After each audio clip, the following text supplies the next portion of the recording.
Hi guys, how are you. तो आज हमारा लेक्चर नंबर 4 है, जिसका टॉपिक जैसा कि आप देख पा रहे हैं बेस है। आज हम बेसिस के ऊपर काफ़ी डिटेल में डिस्कशन करेंगे। केमिस्ट्री का एसिड बेस एंड सॉल्ट से चैप्टर है क्लास 10 का। और लेक्चर नंबर 1 2 3 पहले हो चुका है और उसकी वीडियोस आई होप आपको मिल भी गई होंगी। और उसमें हमने लेक्चर नंबर 1 में और लेक्चर नंबर 2 3 में हमने इंडिकेटर्स और एसिड्स को काफ़ी डिटेल में डिस्कस किया है। सारे टॉपिक्स पे हमने काफ़ी डिटेल में डिस्कस किया है। और आज का जो टॉपिक है हमारा बेस है। तो बेस कितने टाइप्स के होते हैं, बेस की क्या बेसिक प्रॉपर्टीज़ होती हैं, क्या केमिकल प्रॉपर्टीज़ होती हैं, और क्या बेस वीक बेस कौन सा होता है, स्ट्रॉन्ग बेस। तो जितनी भी चीज़ें होंगी बेस के बारे में हम सब डिटेल में पढ़ेंगे आज। तो चलिए आज का टॉपिक स्टार्ट करते हैं। और स्टार्ट करने से पहले मैं बता दूं कि मेरा नाम अनुराग सक्सेना है और हमारा चैनल कंपाइल्ड एजुकेशन ये आपके लिए क्वालिटी एजुकेशन की वीडियो लाता रहेगा। 9th 10th 11th 12th सारे सब्जेक्ट्स की वीडियोस आपको मिलती रहेंगी।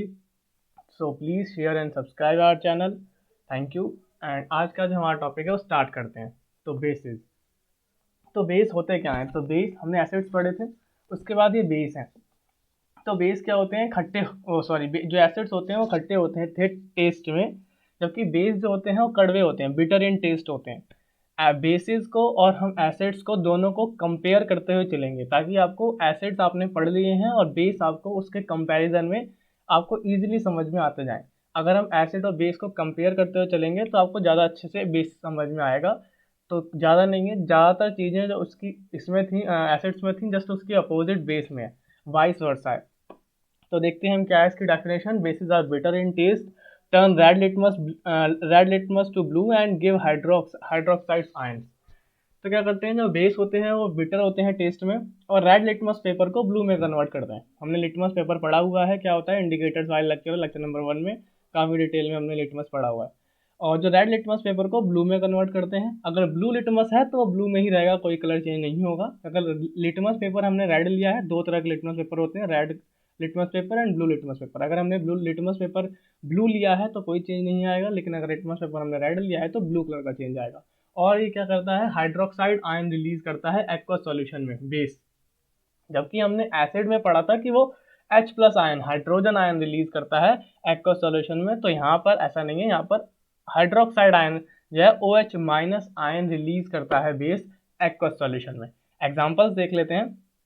इसके जो बेस के एग्जाम्पल्स होते हैं वो होते हैं sodium hydroxide, calcium hydroxides, magnesium hydroxides, और भी कई सारे हाइड्रोक्साइड्स होते हैं।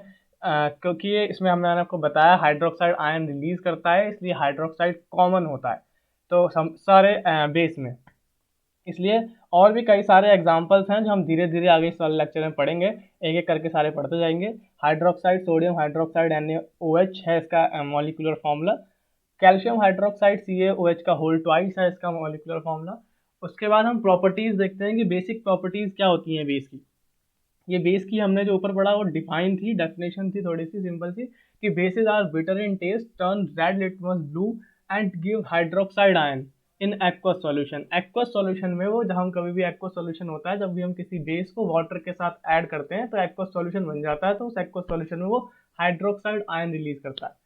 एग्जाम्पल्स भी ऐसे। उसके बाद प्रॉपर्टीज क्या है, प्रॉपर्टीज वही है कि वो बिटर टेस्ट का होता है, कड़वा होता है टेस्ट में, बिटर होता है। और उसके बाद टच जो होता है, सोपी टू टच। सोपी टू टच का अगर मैं आपको मतलब समझाने की कोशिश करूँ तो ऐसा, जैसे कि हम उसको जब किसी बेस को टच करते हैं तो ऐसा फील होता है जैसे कि हम किसी सोप को टच कर रहे हो, सोप को, साबुन को टच कर रहे हो, तो वैसा फील आता है। तो इसलिए इसको बोला गया है कि सोपी टू टच। जब हम टच करते हैं तो सोप जैसा फील होता है, सोप जैसा फील होता है। और जो सोप होता है, साबुन, वो भी एक तरह का बेस ही होता है। सोप जो है वो भी क्या है, एक बेस ही है। और जो थर्ड प्रॉपर्टी है वो है हमारी कि रेड लिटमस पेपर को ब्लू कर देता है, जैसा कि मैंने आपको बताया। फोर्थ प्रॉपर्टी है कि इलेक्ट्रिसिटी कंडक्ट करता है, यानी जो बेस है, बेस का अगर एक्वस सॉल्यूशन है, बेस का एक्वस सॉल्यूशन इलेक्ट्रिसिटी कंडक्ट करता है। इलेक्ट्रिसिटी कंडक्ट करने का एक ही रीज़न होता है किसी भी सॉल्यूशन में, कि उसके अंदर आयंस प्रेजेंट होते हैं।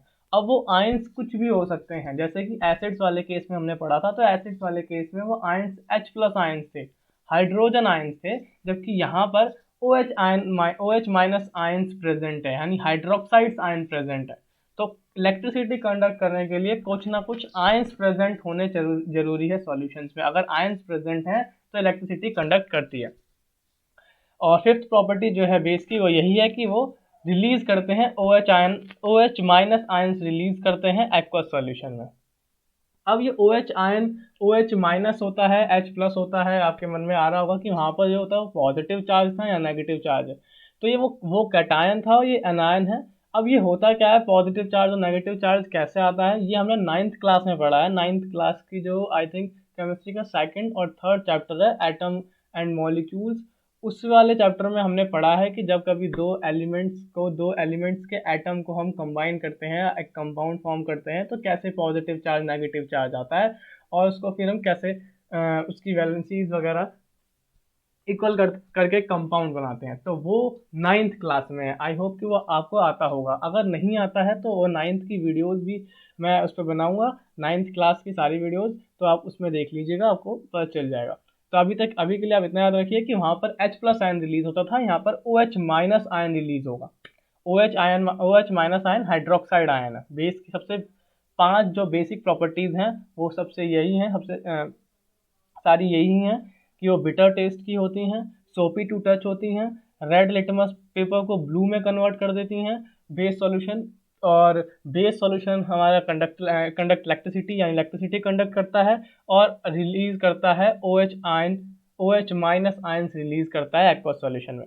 ये इसी का फोर्थ वाली प्रॉपर्टी जो है, अगर उसको हम उसके आगे वाई लगा दें कि ऐसा क्यों होता है, यानी इलेक्ट्रिसिटी कंडक्ट क्यों करता है, तो उसका आंसर बिकॉज में आप क्या लिखोगे, फिफ्थ वाली प्रॉपर्टी, क्योंकि वो OH माइनस आयन रिलीज करता है एक्वस सॉल्यूशन में, जो कि हेल्प करते हैं इलेक्ट्रिसिटी को मूव करने में, फ्लो ऑफ इलेक्ट्रिसिटी में हेल्प करते हैं। तो ये बेस की कुछ बेसिक्स की डेफिनेशन थी और प्रॉपर्टीज थी बेस की। उसके बाद जो हमारा जो नेक्स्ट है वो है केमिकल प्रॉपर्टीज ऑफ बेस। अगर हम केमिकल प्रॉपर्टीज देखें बेस की तो वो क्या होती हैं, जैसे हमने एसिड्स की केमिकल प्रॉपर्टीज पढ़ी थी, सेम हम बेस की भी केमिकल प्रॉपर्टीज पढ़ेंगे, लेकिन देखेंगे डिफरेंस कहाँ पर आता है। उससे पहले देखते हैं कि वो बेस जो वाटर में सॉल्यूबल हो जाता है उनका एल्कली बोलते हैं।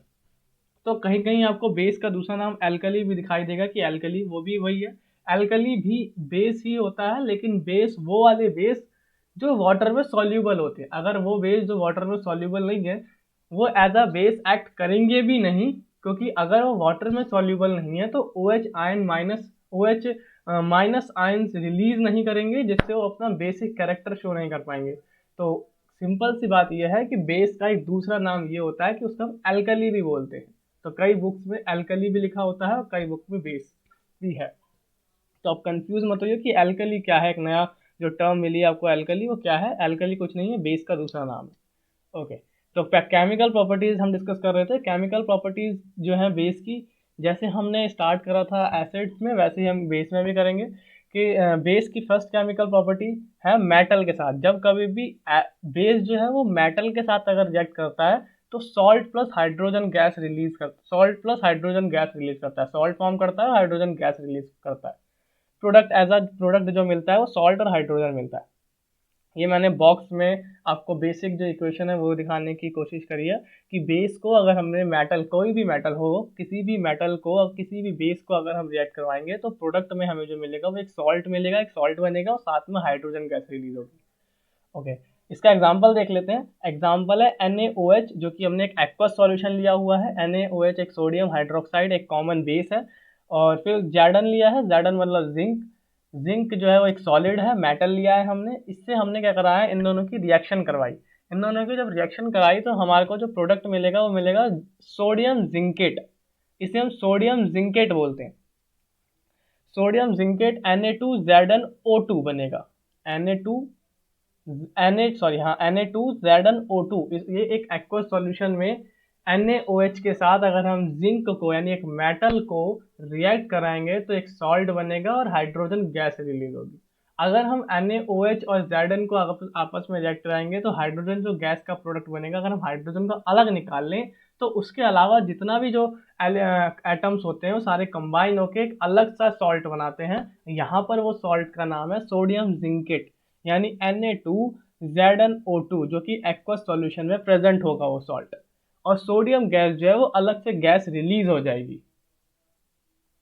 तो ये है बेस की फर्स्ट केमिकल प्रॉपर्टी कि जब कभी भी बेस एक मेटल के साथ रिएक्ट करेगा तो सॉल्ट और हाइड्रोजन गैस फॉर्म करेगा। एग्जाम्पल भी हमने देख लिया। एग्जाम्पल यही है कि sodium hydroxide hydrogen gas release करेगा कब, जब कभी वो सोडियम जिंक मेटल के साथ रिएक्ट करेगा और sodium zincate as a salt form करेगा। ये थी रिएक्शन। उसके बाद हम सेकंड प्रॉपर्टी देखते हैं। आई होप कि आपको फर्स्ट आ गई होगी समझ में। उसके बाद जो हमारी सेकंड प्रॉपर्टी है, सेकंड केमिकल प्रॉपर्टी है, ये सारी केमिकल प्रॉपर्टीज हमने एसिड में भी डिस्कस करी थी। एसिड को मेटल के साथ रिएक्ट करवाया था और एसिड की मेटल के साथ रिएक्शन होती है तब क्या प्रोडक्ट बनता है। वो एसिड की केमिकल प्रॉपर्टीज हैं जो हमने लेक्चर नंबर 2 में करी थी। हम लेक्चर नंबर 4 में बेस के बारे में पढ़ रहे हैं, तो हम इसमें सारे बेस पे ज़्यादा फोकस करेंगे। तो बेस की जो सेकेंड प्रॉपर्टी है, केमिकल प्रॉपर्टी, वो ये है कि अगर जब कभी हम बेस को और एसिड को, बेस तो है ही हमारे पास, अगर हमने किसी एसिड के साथ रिएक्ट करवाया है तो सॉल्ट प्लस वाटर बनेगा। ये वाली रिएक्शन और ये वाली जो केमिकल प्रॉपर्टी है ये हमने एसिड में भी एज इट इज पढ़ी थी। अगर हमने कभी एसिड को बेस के साथ रिएक्ट कराएं तब भी सॉल्ट प्लस वाटर बनता है, या फिर बेस को एसिड के साथ कराएं सेम बात है, तब भी सॉल्ट प्लस वाटर ही बनेगा। ये हम पहले भी डिस्कस कर चुके थे और इसे आगे भी एक बार डिस्कस करेंगे। इसको हम न्यूट्रलाइजेशन रिएक्शन बोलते हैं। तो एक न्यूट्रलाइजेशन रिएक्शन एक अलग सा टॉपिक है, हम वो डिस्कस करेंगे कि न्यूट्रलाइजेशन रिएक्शन होता क्या है, होती क्या है। एक क्वेश्चन भी आता है कभी कभी एग्जाम में कि what is neutralisation reaction and given an example. उसको एक एग्जांपल के थ्रू आप समझाइए। तो उसके लिए हम अलग से उसकी डेफिनेशन देख लेंगे क्या होती है न्यूट्रलाइजेशन रिएक्शन। अभी के लिए हम ये समझते हैं कि ये बेस की केमिकल प्रॉपर्टी है सेकंड। तो इसे समझते हैं क्या है कि अगर हमने एसिड और बेस को रिएक्ट कराया तो सॉल्ट प्लस वाटर बनेगा। हमने एक एसिड ले लिया, सिंपल सा एसिड ले लिया, कॉमन है H2SO4 या फिर HCl, कोई भी ले सकते हैं आप। मैंने यहाँ एग्जाम्पल में H2SO4 लिया है रिएक्शन को दिखाने के लिए। तो H2SO4 लिया है जो कि एक्वस सॉल्यूशन है। बेस लिया है NaOH, जो कॉमन बेस NaOH ले लिया मैंने जो कि एक्वस सॉल्यूशन है। अगर हम इन दोनों को रिएक्ट कराएंगे तो आपको पता है सॉल्ट प्लस वाटर बनेगा। तो पहले हम वाटर बनाएंगे। पहले हमने क्या करा, इन दोनों को रिएक्ट कराने के बाद वाटर बनाया, यानी वाटर बनाया H2O। H2O के बाद अब जो बच गया वो बच गया हमारा Na और सल्फेट, यानी सोडियम और सल्फेट। तो सोडियम सल्फेट एक अपने आप आपस में कंबाइन करके एक मॉलिक्यूल फॉर्म, कंपाउंड फॉर्म कर जाएंगे और कंपाउंड फॉर्म करने के बाद Na2SO4 एक एक्वा सॉल्यूशन बन जाएगा, जो एक्वा सॉल्यूशन के अंदर सॉल्ट प्रेजेंट होगा। यानी सॉल्ट का नाम हो गया सोडियम सल्फेट। वाटर तो रिलीज होता ही होता है जब भी कभी एसिड और बेस रिएक्ट करते हैं। Acid H2SO4, base NaOH।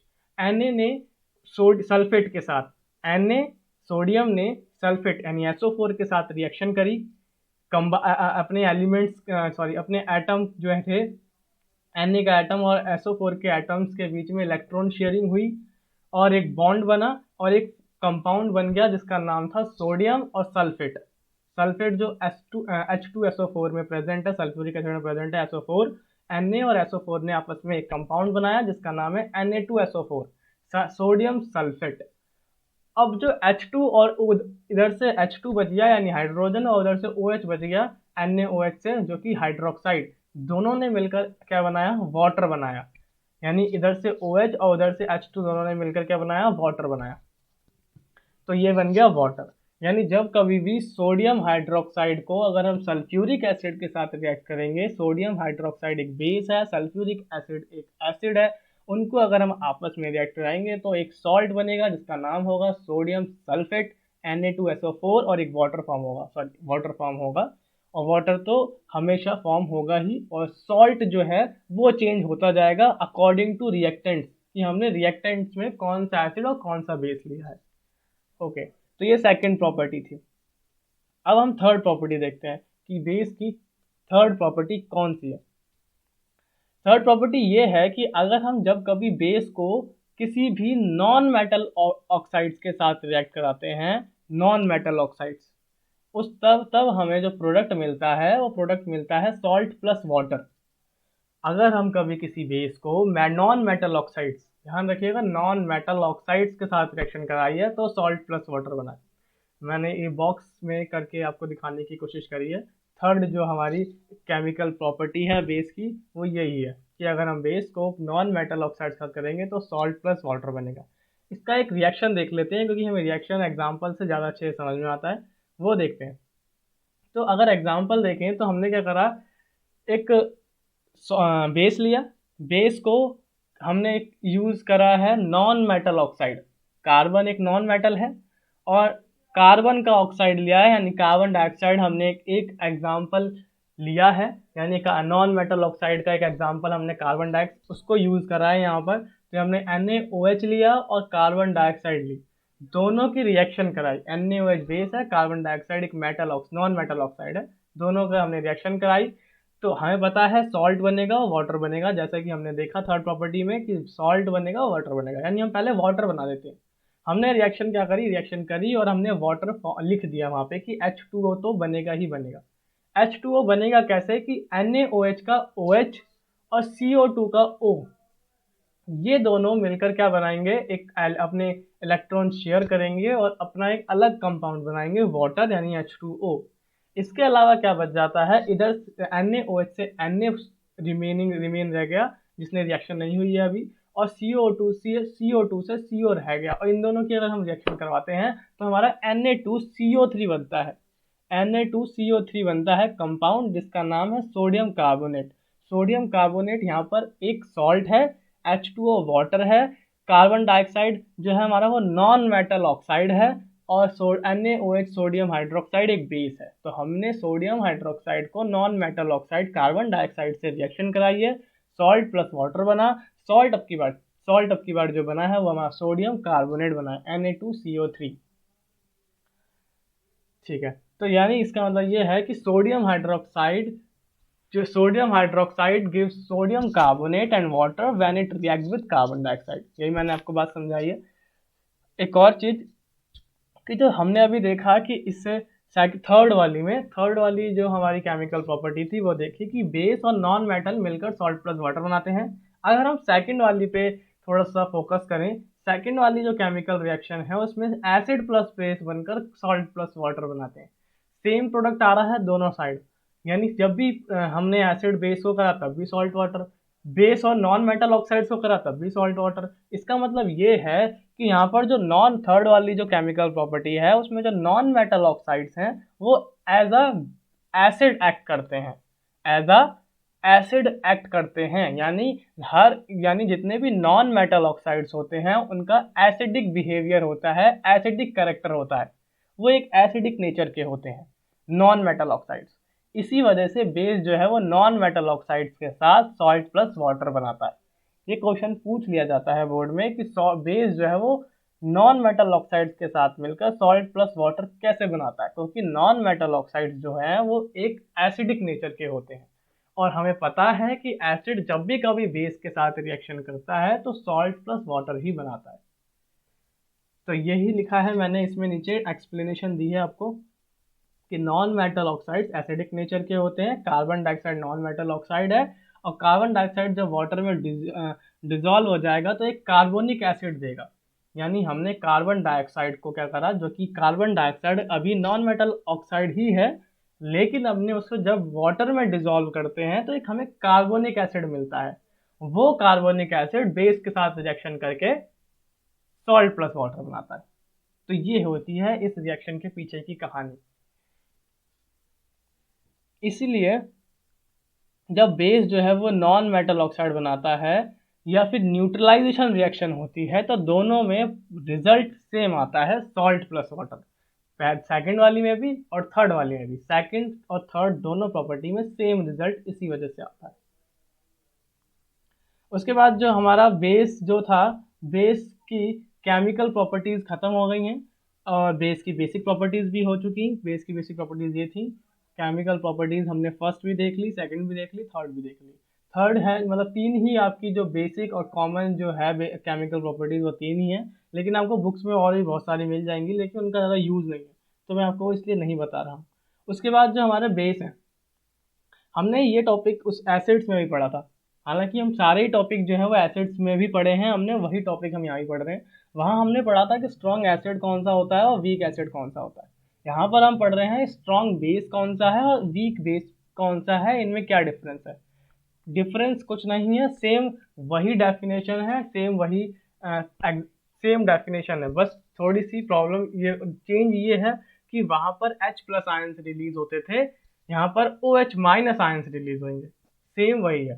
Strong base कौन सा है, स्ट्रॉन्ग बेस वो बेस होता है जो अगर हम वाटर के साथ डिसॉल्व करें तो कंप्लीटली आयनाइज हो जाए, कंप्लीटली डिसोशिएट हो जाए, यानी उसके जो आयंस हैं वो काफ़ी ज़्यादा, यानी जितने आयंस थे सब की सब डिसोशिएट हो जाएं और लार्ज अमाउंट में हाइड्रोक्साइड आयन प्रोड्यूस हो उस सॉल्यूशन के अंदर, उस एक्वस सॉल्यूशन में large amount of hydroxide ion जितने होंगे, तो इसका मतलब कि वो बेस तो है लेकिन वो काफ़ी स्ट्रॉन्ग बेस है। तो वो बेस जो कंप्लीटली आयनाइज हो जाता है, वो बेस जो कंप्लीटली डिसोशिएट हो जाता है जब उसे हम वाटर के साथ डिसॉल्व करते हैं और large amount of hydroxide ions produce करता है, उसे हम स्ट्रॉन्ग बेस या फिर स्ट्रॉन्ग एल्कली बोलते हैं। मैंने आपको बताया बेस का दूसरा नाम एल्कली है, तो स्ट्रॉन्ग बेस और स्ट्रॉन्ग एल्कली भी बोलते हैं। एग्जाम्पल देख लेते हैं स्ट्रॉन्ग बेस के। स्ट्रॉन्ग बेस के एग्जाम्पल है NaOH, KOH, और भी कई सारे हैं, पर जो 2-3 आपको पता होने चाहिए कि क्या एग्जाम्पल्स हैं, तो यही एग्जाम्पल है कि NaOH जो है वो काफ़ी स्ट्रॉन्ग बेस है, KOH यानी पोटेशियम हाइड्रोक्साइड जो है वो भी काफ़ी स्ट्रॉन्ग बेस में काउंट होता है। वीक बेस कौन से होते हैं? वीक बेस होते हैं वो बेस जो कि आयनाइज कंप्लीटली नहीं हो पाते, वो पार्शली आयनाइज्ड होते हैं। पार्शली का मतलब आधे होते हैं आधे नहीं होते, मतलब कुछ पार्ट उनका आयनाइज होता है कुछ पार्ट आयनाइज नहीं हो पाता। तो इसका मतलब वो बेस की प्रॉपर्टी तो शो करेंगे पर उतनी अच्छी स्ट्रेंथ से नहीं कर पाएंगे, स्ट्रेंथ कम हो जाएगी तो वीक बेस में आएंगे। तो जब कभी भी वो बेस जो पार्शली आयनाइज हो, पार्शली डिसोशिएट होते हैं वाटर में, उन्हें हम वीक बेस बोलते हैं।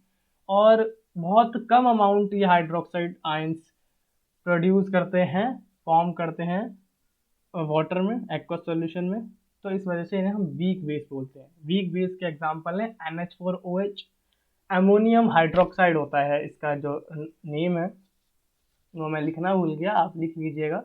NH4OH का जो नेम है वो है अमोनियम हाइड्रोक्साइड। फिर उसके बाद है CaOH का होल ट्वाइस, ये है कैल्शियम हाइड्रोक्साइड। MgOH का होल ट्वाइस, ये है हमारा मैग्नीशियम हाइड्रोक्साइड। ये कैल्शियम हाइड्रोक्साइड, मैग्नीशियम हाइड्रोक्साइड, ये सारे वीक बेस में आते हैं। तो ये था हमारा स्ट्रॉन्ग बेस और वीक बेस में क्या डिफरेंस होता है। उसके बाद देखते हैं बेस में क्या बचा है। बेस, अच्छा एक और टॉपिक है बेस में क्या है, हमने ये टॉपिक एसिड्स में कवर किया था, बेस में भी कवर करेंगे। एसिड्स में क्या था कि what do all the acids have in common, यहाँ पर है what do all the basis have in common, यानी सारे बेस में क्या कॉमन चीज होती है। तो सारे बेसिस में एक कॉमन प्रॉपर्टी ये होती है कि वो जब कभी भी वाटर के साथ डिसॉल्व होते हैं बेस, तो हाइड्रोक्साइड आयंस रिलीज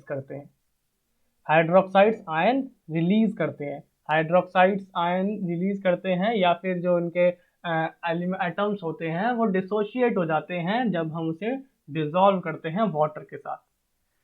तो इसका जो एग्जांपल्स कई सारे हैं, एग्जांपल्स कोई से भी लिख सकते हैं, वीक एसिड्स भी, स्ट्रॉन्ग एसिड्स भी, सॉरी वीक बेस भी, स्ट्रॉन्ग बेस भी, कोई सा भी आप बेस लिख लीजिए वो उसका एग्जांपल है, क्योंकि सारे ही बेस जब भी वाटर में साथ डिसॉल्व होंगे तो वो एक कॉमन प्रॉपर्टी ये है कि वो हाइड्रोक्साइड आयंस तो रिलीज करेंगे ही करेंगे।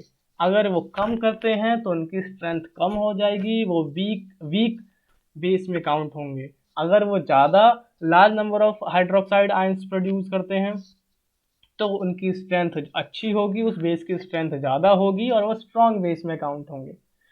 तो ये बेस की कॉमन प्रॉपर्टी है। अगर कभी एक बेस है और वो वाटर के साथ डिसॉल्व होने पर हाइड्रोक्साइड आयंस नहीं दे रहा है तो वो अपना बेसिक बिहेवियर शो नहीं करेगा, वो एज अ बेस एक्ट नहीं करेगा, हम उसे बेस में काउंट नहीं करेंगे।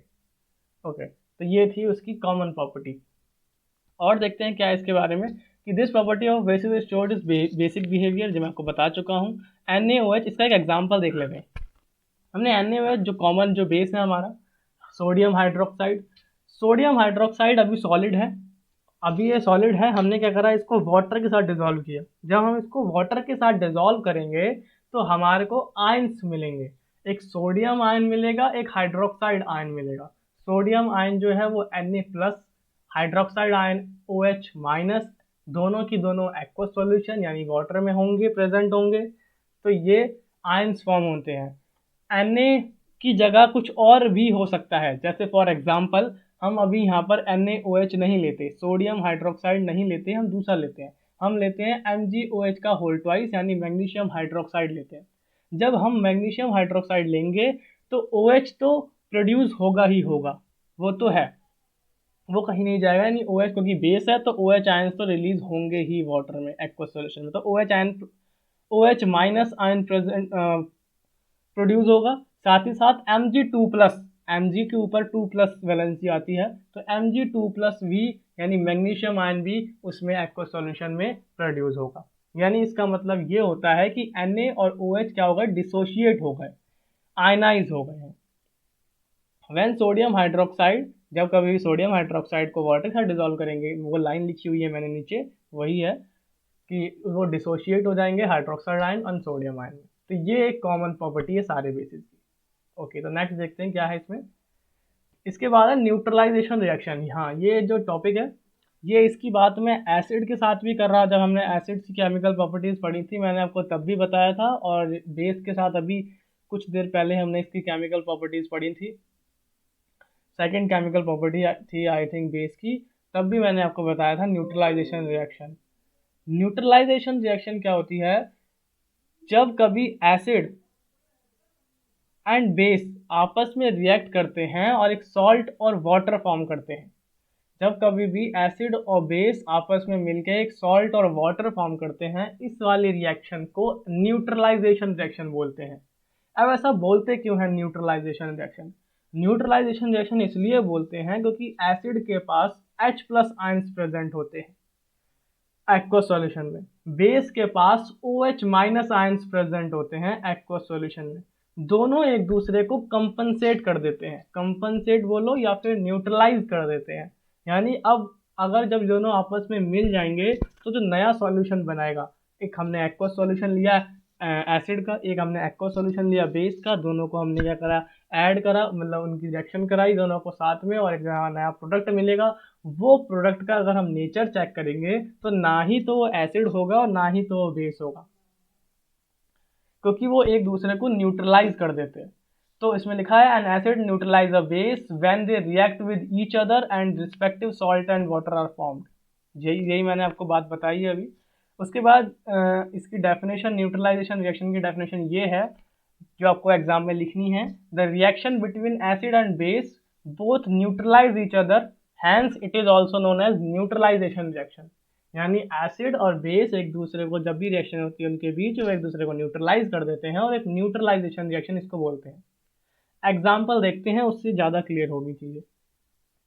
एग्जाम्पल है HCl प्लस NaOH। NaOH जो है हमारा कॉमन बेस है, जो कि हमने ले लिया बेस। उसके बाद HCl जो है वो एसिड है। हमने दोनों को रिएक्शन कराई, हमने दोनों की रिएक्शन कराई तो पता है हमें कि एक एसिड है एक बेस है, तो हमें पता है एसिड और बेस को रिएक्शन कराते हैं। न्यूट्रलाइजेशन रिएक्शन में हमने पढ़ा है कि वो सॉल्ट प्लस वाटर फॉर्म करता है एज अ प्रोडक्ट, प्रोडक्ट में सॉल्ट प्लस वाटर मिलेगा। यानी हम वाटर तो अलग से बना लेंगे, यानी H और OH दोनों का मिला के एक वाटर बन जाएगा। HCl से H निकलेगा और NaOH से OH निकलेगा, दोनों मिलके आपस में कंबाइन होके एक कंपाउंड फॉर्म करेंगे जिसका नाम है H2O वाटर। और इस HCl का Cl रह जाएगा और NaOH का Na रह जाएगा। Na और Cl दोनों मिलाकर क्या बनाएंगे, NaCl, जो कि क्या होगा, सॉल्ट होगा। तो NaCl सोडियम क्लोराइड एक सॉल्ट है, वाटर है H2O बन गया। यानी ये रिएक्शन थी जिससे जो कि न्यूट्रलाइज हो रही है, यानी बेस और एसिड एक दूसरे को न्यूट्रलाइज कर रहे हैं। एक और रिएक्शन देखते हैं नीचे वाली जो मैंने लिखी है कि H+ आयन OH- वाली देखिए। जब अगर HCl था, HCl से क्या निकलेगा, H+ आयन्स निकलेंगे। NaOH से क्या निकलेगा, OH आयन्स निकलेंगे। यह हम मान लेते हैं कि HCl नहीं है, NaOH नहीं है। एक एसिड से क्या मिलेगा, H+ आयन्स मिलेंगे। एक बेस से क्या मिलेगा, OH- आयन्स मिलेंगे। जब ये दोनों आपस में रिएक्शन करेंगे, दोनों की प्रॉपर्टीज उसके H+ एसिड का और बेस का OH- आयन्स जब आपस में रिएक्ट करेंगे, रिएक्शन होने के बाद ये एक न्यूट्रलाइजेशन रिएक्शन होगी और ये वाटर फॉर्म कर जाएंगे, ये वाटर फॉर्म कर जाएंगे। और वाटर फॉर्म हो जाएगा, इसका मतलब ये है कि वाटर जो है वो एक न्यूट्रल है। यानी वाटर ना ही तो एसिडिक बिहेवियर शो करता है ना ही बेसिक बिहेवियर शो करता है। इसी वजह से क्योंकि एसिड और बेस दोनों से मिलकर बना है, या फिर H+ और OH आयन माइनस दोनों से मिलकर बना है वाटर, तो इसी वजह से वाटर जो है वो ना ही तो एसिडिक सब्सटेंस है ना ही बेसिक सब्सटेंस है, वो एक न्यूट्रल सब्सटेंस है, न्यूट्रल है, उसमें कोई भी बिहेवियर शो नहीं करता, एसिडिक भी नहीं और बेसिक भी नहीं करता। ओके, तो ये थी हमारी न्यूट्रलाइजेशन रिएक्शन। न्यूट्रलाइजेशन रिएक्शन को हमने पढ़ा कि क्या होती है, क्या डेफिनेशन है। उसके बाद देखते हैं हमारा जो नेक्स्ट है आज का क्या है। उसके बाद है हमारा, अब कुछ हमने पढ़ लिया, हमने अभी तक एसिड्स पढ़ लिए, हमने अभी तक एसिड्स की केमिकल प्रॉपर्टीज़ काफ़ी डिटेल में पढ़ ली, हमने बेस पढ़ लिया, बेस की सारी प्रॉपर्टीज़ पढ़ ली, स्ट्रॉन्ग बेस, वीक बेस, हमने ये भी पढ़ लिया। और उसके बाद हमने न्यूट्रलाइजेशन रिएक्शन भी पढ़ ली। हमारा अभी तक हमारा एसिड, बेस और इंडिकेटर्स पूरी तरीके से फिनिश हो चुके हैं। थोड़ा थोड़ा टॉपिक रह गया है, यूजेस रह गए हैं, वो हम आगे देखेंगे। कंप्लीट हो चुका है। यहाँ से हम कुछ ये देखना, अगर थोड़ा सा अलग है टॉपिक, वो ये है पीएच स्केल के ऊपर है। पीएच स्केल क्या होता है? तो पीएच स्केल कुछ नहीं है, एक स्केल की तरह है। जैसे हमारा नॉर्मल स्केल होता है, सेम वैसे ही आप मान सकते हैं, एक स्केल की तरह है। मैं आपको दिखाने की कोशिश करता हूँ किस तरीके का स्केल है। कुछ इस तरीके का स्केल है जो मैंने बनाया है। वो 0 से लेके 14 तक उसमें न्यूमरिक वैल्यूज़ लिखी होती हैं, उस स्केल पे। और वो स्केल ये बताता है कि ये एसिड है या बेस है। अगर एसिड है तो कितना एसिड है, यानी उसकी स्ट्रेंथ कितनी है, या वो स्ट्रॉन्ग एसिड है, वीक एसिड है। अगर वो बेस है तो स्ट्रॉन्ग बेस है या वीक बेस है। ये इसमें हम पता करते हैं, इससे पता चलता है। पीएच स्केल बोलते हैं, पीएच स्केल। तो पीएच स्केल क्या करता है? पीएच स्केल किसी भी एसिड और किसी भी बेस की स्ट्रेंथ को बताता है अपने न्यूमरिक वैल्यू के अकॉर्डिंग। अगर कभी एसिड है तो एसिड की जो न्यूमरिक वैल्यूज होंगी वो 0 और 7 के बीच में ही लाई करेंगी।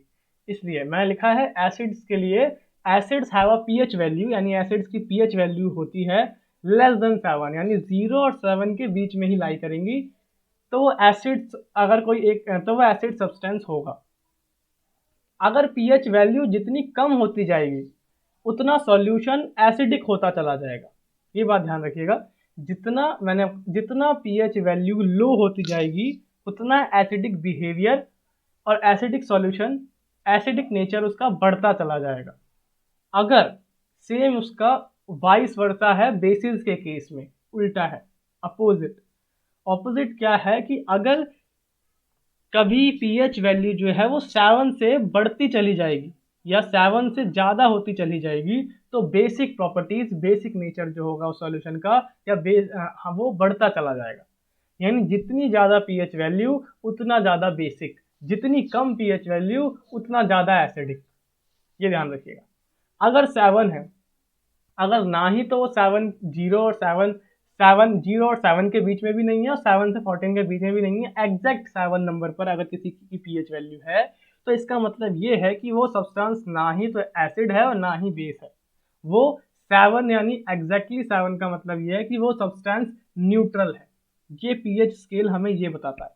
अगर किसी की पीएच वैल्यू 7 है तो वो सब्सटेंस न्यूट्रल है। और वाटर, मैंने आपको अभी थोड़ी देर पहले बताया था कि वाटर भी क्या होता है, एक न्यूट्रल सब्सटेंस होता है। अगर वाटर न्यूट्रल सब्सटेंस है तो उसकी पीएच वैल्यू 7 होगी, तो इसलिए वाटर की हमेशा पीएच वैल्यू 7 आती है। तो देखते हैं कि है क्या ये स्केल बनाने की कोशिश की है मैंने, 0 से लेकर 14 तक यही होता है। बीच में जो 7 है वो 7 जो है वो न्यूट्रल है। 7 से जैसे ही हम अगर 0 की तरफ जाएंगे तो वो एसिड्स की पीएच वैल्यूज होंगी, यानी 7 से जितने भी नीचे जाते जाएंगे लेस देन 7, तो सारे एसिड्स होंगे और वो पीएच वैल्यू एसिड्स की होगी।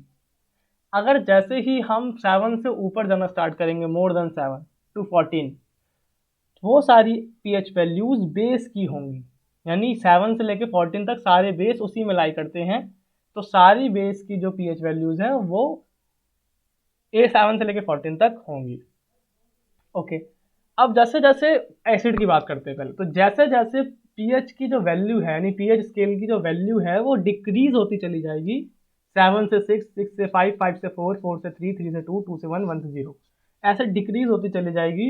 एसिडिक करेक्टर बढ़ता जाएगा, एसिड की स्ट्रेंथ बढ़ती जाएगी। यानी मैंने उसके नीचे लिखा है देखो, 3 से लेके 7 तक, 3 से या 3.5 से लेके 7 तक अगर कोई pH वैल्यू है तो वो वीक एसिड्स हैं। लेकिन अगर 3.5 से 0 के बीच में, यानी बिटवीन 0 टू 3.5 जो एसिड्स होंगे वो स्ट्रॉन्ग एसिड्स होंगे, क्योंकि pH वैल्यू जितनी कम एसिड्स की स्ट्रेंथ उतनी ज़्यादा। सेम अपोजिट और वाइस वर्सा है इस केस में, बेस के केस में। यानी 7 से लेके 10.5 तक जो होंगे सारे वीक बेसिस होंगे, 10.5 से लेके 14 तक स्ट्रॉन्ग बेसिस होंगे। अगर एक बेस है और उसकी pH वैल्यू 14 है, इसका मतलब ये है कि वो बहुत ही ज़्यादा स्ट्रॉन्ग बेस है, उसकी स्ट्रेंथ बहुत ज़्यादा है। तो ये था हमारा pH स्केल। उसके बाद जो हमारा एक टॉपिक है वो है यूनिवर्सल इंडिकेटर का। हमने इंडिकेटर्स पढ़ लिए हैं पहले सबसे फर्स्ट लेक्चर में इंडिकेटर्स ही हमने डिस्कस किए थे, काफ़ी डिटेल में डिस्कस किए थे। इंडिकेटर्स पढ़ लिए हमने पहले, लेकिन एक इंडिकेटर रह गया। ये इंडिकेटर क्या है? Universal indicator. ये उन इंडिकेटर से थोड़ा सा अलग है। इंडिकेटर्स का काम ये होता है कि ये बताएं कि ये एसिड है या बेस है। तो उन इंडिकेटर्स में और इसमें कोई ज़्यादा फर्क नहीं है, लेकिन थोड़ा सा फर्क है, इसलिए हम इसे अलग से पढ़ रहे हैं। उसमें और जो वो इंडिकेटर्स थे उनमें कोई कमी नहीं थी, या उनमें कोई ऐसा उनका ड्रॉबैक नहीं है कि वो खराब है indicators. All factory indicators, synthetic indicators, organic indicators जो हमने पढ़े थे फर्स्ट लेक्चर में, उनमें कोई ड्रॉबैक नहीं है। लेकिन इसका एक एडवांटेज है यूनिवर्सल इंडिकेटर का। यूनिवर्सल इंडिकेटर ये तो बताता ही है कि ये एसिड है या बेस है, साथ ही साथ ये भी बताता है कि इसकी स्ट्रेंथ कितनी है, इस बेस की और इस एसिड की स्ट्रेंथ कितनी है। ये एसिड जो है वो कितना स्ट्रॉन्ग है, या ये स्ट्रॉन्ग एसिड है, और स्ट्रॉन्ग एसिड है तो कितना स्ट्रॉन्ग है, बहुत ज़्यादा स्ट्रॉन्ग है, थोड़ा कम है। वीक एसिड है, अगर वीक एसिड है तो कितना वीक है, स्ट्रॉन्ग बेस है तो कितना स्ट्रॉन्ग बेस है, ये सब बताता है यूनिवर्सल इंडिकेटर। तो अगर हमें कभी भी किसी सब्सटेंस की एसिडिक और बिहेवियर का ये पता करना होता है कि ये कितना एसिडिक है या कितना बेसिक है, तो हम यूनिवर्सल इंडिकेटर यूज़ करते हैं। अब यूनिवर्सल इंडिकेटर होता कैसा है, दिखता कैसा है? तो ये पीएच स्केल जो हमने अभी पढ़ा था इससे पहले, उस पीएच स्केल के कंसेप्ट पे बेस्ड है ये, या आप ऐसे कह सकते हैं उस पीएच स्केल को ही थोड़ा और आगे मॉडिफाई करके हमने यूनिवर्सल इंडिकेटर बना दिया। अब यूनिवर्सल इंडिकेटर कुछ ऐसा होता है। यूनिवर्सल इंडिकेटर अभी इसे देख लीजिए, समझते हैं हम थोड़ी देर में। उससे पहले देखिए, universal indicator is the combination of many indicator और डाइज।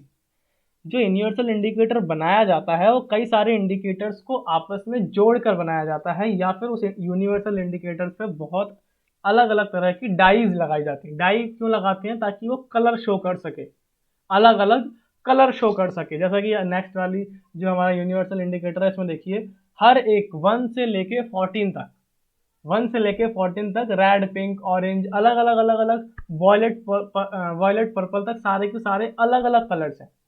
तो इसी वजह से हम इसमें क्या करते हैं, कॉम्बिनेशन यूज करते हैं डाई की, ताकि बहुत अलग अलग हमें कलर्स मिले। Universal indicator different colour show करता है डिफरेंट पीएच वैल्यू पे। अगर किसी की पीएच वैल्यू 2 है तो वो पिंक शो करेगा, अगर किसी की पीएच वैल्यू 7 है तो वो ग्रीन शो करेगा, अगर किसी की पीएच वैल्यू 12 है तो डार्क ब्लू शो करेगा, अगर किसी की पीएच वैल्यू 14 है तो पर्पल शो करेगा। तो उस कलर के बेसिस पे हम ये पता लगाते हैं कि ये कितना एसिडिक है और कितना बेसिक है। फॉर एग्जाम्पल, हमने लिया कोई एसिड लिया, लेकिन हमें ये नहीं पता कि ये वीक एसिड है या फिर स्ट्रॉन्ग एसिड है। अगर हम उसमें यूनिवर्सल इंडिकेटर यूज करते हैं और उसका कलर चेंज हो जाता है, पिंक कलर शो करता है, पिंक कलर अगर वो शो करता है या फिर रेड कलर शो करता है, तो इसका मतलब वो काफ़ी स्ट्रॉन्ग एसिड है। लेकिन अगर वो येलो या लाइम ग्रीन शो करता है तो इसका मतलब वीक एसिड है, हमारे लिए ज़्यादा हार्मफुल नहीं है, चल जाएगा काम, वीक एसिड है, उसकी स्ट्रेंथ उतनी ज़्यादा नहीं है। अगर ऐसे ही बेस के केस में अगर पर्पल हुआ, वॉयलेट हुआ, तो काफ़ी स्ट्रॉन्ग बेस है। ये बताता है हमें यूनिवर्सल इंडिकेटर। यूनिवर्सल इंडिकेटर जो है वो स्ट्रिप्स की फॉर्म में भी प्रेजेंट होता है, जैसे मैंने आपको लिटमस पेपर दिखाया था पहली वाली स्लाइड में, सेम वैसा भी अवेलेबल है। और सॉल्यूशन भी उसका प्रेजेंट होता है यूनिवर्सल इंडिकेटर का, कि अगर आप उस सॉल्यूशन में कोई एसिड डाल दो तो सॉल्यूशन का कलर चेंज हो जाता है, और कलर चेंज होने की बेसिस पर पता लगाते हैं कि कितना एसिडिक है और कितना बेसिक है। तो ये था हमारा यूनिवर्सल इंडिकेटर। ये यूनिवर्सल इंडिकेटर और बाकी इंडिकेटर्स में कोई ज़्यादा फर्क नहीं है, बस इतना सा फर्क है कि ये भी ये बताता है कि एसिड है बेस है, लेकिन इसमें एक एडवांटेज इसलिए ज़्यादा है कि ये बताता है कि कितना एसिडिक है और कितना बेसिक है। तो इसके लिए ये है कि अगर किसी का कलर जो है वो ग्रीन है, जैसे फॉर एग्जांपल अगर हम कभी यूनिवर्सल इंडिकेटर यूज़ करेंगे वाटर के लिए, तो वाटर हमें पता है कि एक न्यूट्रल सब्सटेंस है, तो ग्रीन कलर शो होगा। अगर ग्रीन कलर शो होता है इसका मतलब जो वाटर है वो न्यूट्रल है, वो ग्रीन कलर ही शो होगा। ऐसे अगर हम स्ट्रॉन्ग एसिड्स यूज़ करेंगे तो पिंक और रेड यूज़ होगा। अगर हम वॉयलेट मतलब स्ट्रॉन्ग बेस यूज़ करेंगे तो हमारा वॉयलेट और पर्पल कलर शो करेगा। तो ये था इंडिकेटर, यूनिवर्सल इंडिकेटर के बारे में। पूछा जाता है कई बार कि ये पीएच वैल्यू पे कैसे अलग अलग होता है, तो इसके सारे मैंने आपको जितने भी थे सब आपको इसके बारे में पूरी नॉलेज इन्फो दी है। आई होप कि कोई डाउट इसका नहीं छूटा होगा आपका। तो आज के लेक्चर में हम इतना ही है। हमने आज के लेक्चर में बेस पूरा कंप्लीट कर लिया है, और जितने भी हमारे न्यूट्रलाइजेशन रिएक्शंस थी ये भी कंप्लीट, हमने ये टॉपिक भी देख लिया क्या होता है स्ट्रेंथ पीएच के वैल्यू में, पीएच वैल्यू क्या होती है, पीएच स्केल क्या होता है, यूनिवर्सल इंडिकेटर्स क्या होते हैं, ये भी देख लिया है। अब जो हम नेक्स्ट लेक्चर में स्टार्ट करेंगे, नेक्स्ट लेक्चर में हम सॉल्ट स्टार्ट करेंगे, क्योंकि हमारा एसिड भी हो गया, इंडिकेटर्स भी हो गए, बेसिस भी हो गए। अब हम जो करेंगे वो सॉल्ट स्टार्ट करेंगे। एक छोटा सा टॉपिक और रह गया है, importance of pH, pH value की हमारी डेली लाइफ में क्या इंपॉर्टेंस है, वो हम नेक्स्ट लेक्चर में ही कवर कर लेंगे। और फिर वहाँ से स्टार्ट करेंगे हम सॉल्ट, और सॉल्ट के बाद एक क्लास और लगेगी, यानी नेक्स्ट 2 लेक्चर में आपका ये चैप्टर फिनिश हो जाएगा। आई होप कि आपके सारे टॉपिक्स धीरे धीरे क्लियर हो रहे होंगे, कोई डाउट नहीं रह रहा होगा। अगर डाउट है तो आप मुझे कमेंट बॉक्स में नीचे कमेंट करके पूछ सकते हैं। सो नेक्स्ट वीडियो में मिलते हैं नेक्स्ट लेक्चर में। So thank you.